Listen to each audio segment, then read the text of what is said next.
prosseguindo com a história dos Macabeus. Primeiro livro dos Macabeus, Antigo Testamento da Bíblia Sagrada Católica, capítulo 3, a partir do verso 31. Antíoco, se vendo muito apurado, pretensioso, projetou marchar para a Pérsia, a fim de recolher os tributos daquelas províncias e reunir uma grande soma de dinheiro. Afinal, Antíoco estava gastando muito com soldados para fazer guerras, submeter povos mais fracos à escravidão. Tempo de sociedades do mundo antigo. Antíoco deixou Lísias, membro distinto da família real, à frente do governo, desde o Eufrates até aos confins do Egito. Antíoco deixou Lísias, membro distinto da família real, à frente do governo, desde o Eufrates até aos confins do Egito, e o incumbiu também da tutela de seu filho Antíoco, até sua volta. Deixou-lhe a metade das tropas e dos elefantes, e lhe comunicou todas as suas decisões, em particular as decisões referentes aos habitantes de Judá e de Jerusalém, que enviasse contra eles um exército para esmagar, esmigalhar e aniquilar o exército de Israel e os que restavam em Jerusalém, apagar a cultura dos hebreus, que apagasse o nome deles desse lugar, extinção de cultura, e que se estabelecessem estrangeiros por todo o território.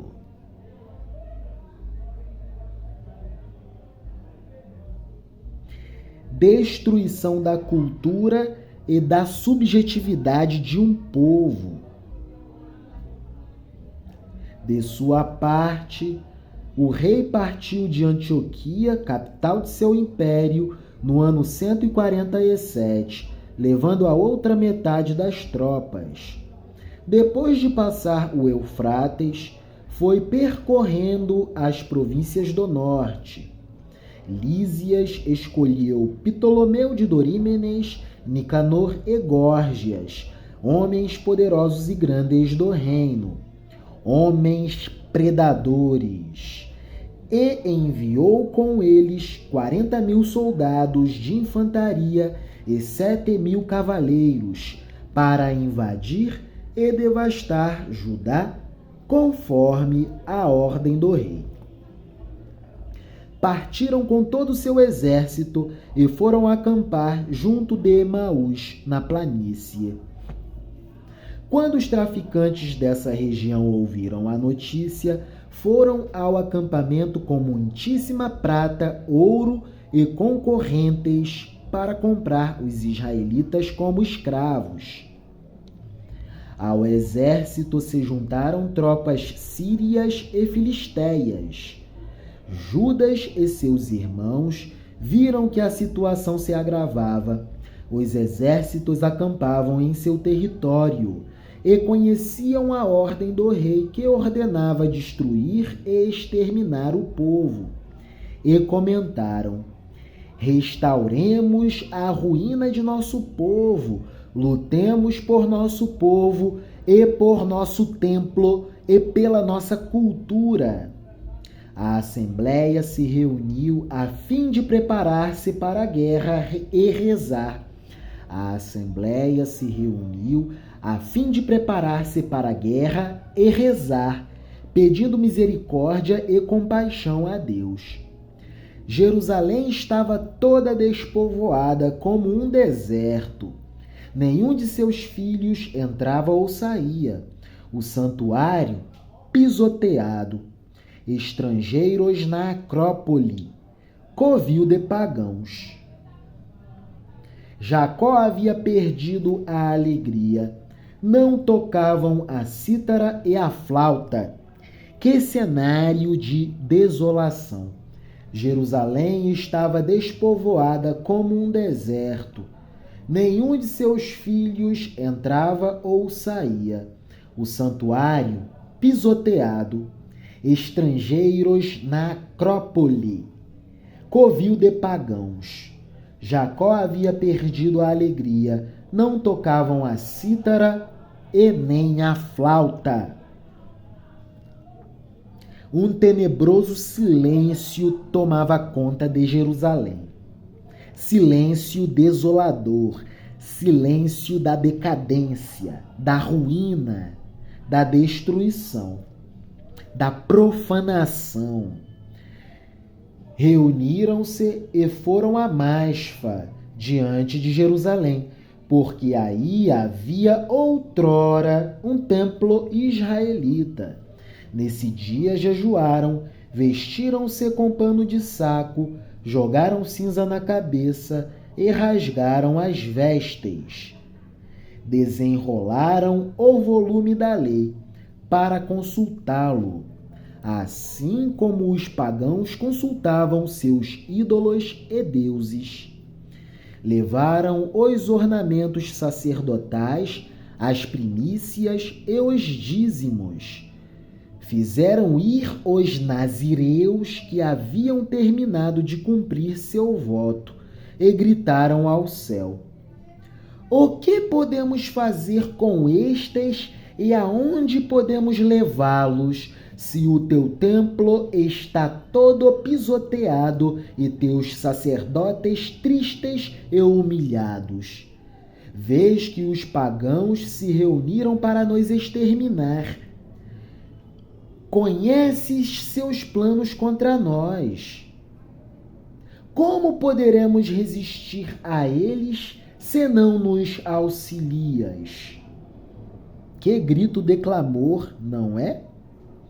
Tocaram as cornetas e levantaram grande clamor. Depois, Judas nomeou chefes militares, comandantes, capitães e suboficiais. Disse aos que estavam edificando uma casa, aos que iam casar-se, aos que acabavam de plantar uma vinha e aos medrosos que voltassem para suas casas, segundo ordena a lei. O exército se pôs em marcha e acamparam ao sul de Emaús. Judas ordenou: Preparai-vos, sede valentes, estai prontos logo de madrugada para combater esses pagãos que se reuniram contra nós para nos exterminar e destruir nosso templo. Vejam só que interessante, até me atrapalhei na leitura. Aconteceu com Judas o que ocorreu com Gideão. Escolha homens guerreiros de fibra. Vejam só. Tocaram as cornetas e levantaram grande clamor. Depois, Judas nomeou chefes militares, comandantes, capitães e suboficiais. Disse aos que estavam edificando uma casa, aos que iam casar-se, aos que acabavam de plantar uma vinha e aos medrosos que voltassem para suas casas, segundo ordena a lei. Judas falou bem assim: só quero ao meu lado homens dispostos para a guerra, homens trabalhadores para a batalha, para a obra. O exército se pôs em marcha e acamparam ao sul de Emaús.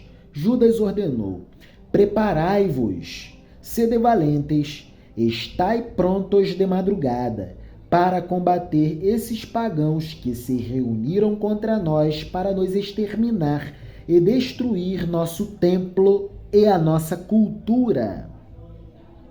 contexto de guerras religiosas. É melhor morrer na batalha do que ver as desgraças de nossa nação e do templo. Mas faça-se a vontade de Deus. É melhor morrer na batalha do que ver as desgraças do extermínio da nossa cultura. Górgias empreendeu a marcha de noite. Górgias empreendeu a marcha de noite, com 5.000 homens de infantaria e 1.000 cavaleiros escolhidos. Górgias empreendeu a marcha de noite, com 5.000 homens de infantaria e 1.000 cavaleiros escolhidos, com intenção de cair sobre o acampamento judaico e esmagá-los de improviso. Gente da Acrópole de Jerusalém lhe serviam de guias. Mas Judas ficou sabendo e também se pôs em marcha com seus guerreiros para esmagar o exército real que permanecia em Emaús, enquanto alguns batalhões estavam longe do acampamento. Quando Górgias chegou de noite ao acampamento judaico, não encontrou ninguém. Pôs-se a buscá-los pela serra, pensando que fugissem dele. Ao amanhecer, Judas apareceu na planície com 3.000 homens, embora sem escudos ou espadas como havia desejado. Quando viram o acampamento pagão fortificado, bem defendido, rodeado pela cavalaria, com tropas aguerridas, Judas estimulou seus homens. Não temais seu número, nem vos assusteis diante de seu ímpeto.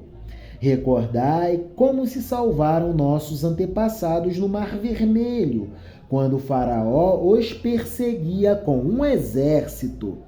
Gritemos ao céu para que nos favoreça, lembrando-se da aliança com nossos pais, para que esmague hoje esse exército diante de nós. Assim, todas as nações reconhecerão que há alguém que resgata e salva Israel. Quando os estrangeiros levantaram a vista e os viram vir de frente, saíram do acampamento para a batalha. Os homens de Judas tocaram para o ataque, e a batalha começou.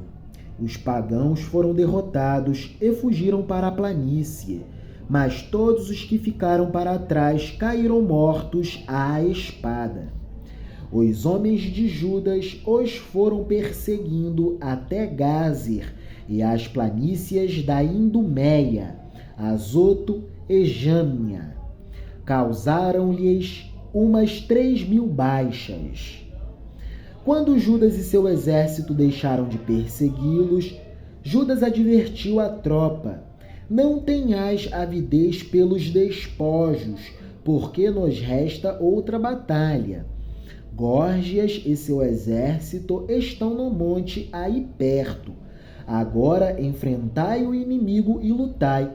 Depois podereis colher os despojos tranquilamente. Ainda estava falando, quando surgiu no monte um esquadrão. Mas ao ver que os seus havia fugido e que o acampamento estava queimado, como o provava a fumaça que se via, ficaram completamente desmoralizados. E quando viram o exército de Judas na planície, disposto para o combate, fugiram todos para o território filisteu. Então Judas voltou para saquear o acampamento. Colheram muito ouro, prata, roupa de púrpura vermelha e violeta e muitas riquezas, e regressaram cantando louvores a Deus. Porque é bom, porque é eterna a sua misericórdia. tempo do mundo antigo, outra cultura, outra antropologia, outra compreensão religiosa, outro regime de sociabilidade, outra compreensão sobre Deus.